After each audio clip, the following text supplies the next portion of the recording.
एक हा पीस असणार आहे.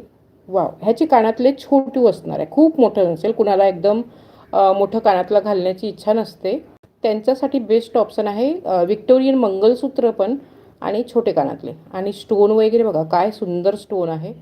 खूप आवडलं मला. मला पर्सनली खूप आवडलं. सुंदर आहेत. आणि इयरिंग त्याची तशीच जाणार आहे. ह्याच्यात व्हाईट कलरमध्येच आहे आपल्याजवळ. थोडीशी डिझाईन चेंजमध्ये एक अजून असेल. इयरिंग ह्याचे छोटूसे जाईल. इयरिंग ह्याची छोटूसे जाणार आहे, खूप मोठं नसेल. पॅन्डंट मोठं असेल बट इयरिंग छोटूसं असेल. हे बघा 4 बोटात माझ्या येते एवढं मोठं असेल. ठीक आहे. आणि इयरिंग छोटूसं असेल.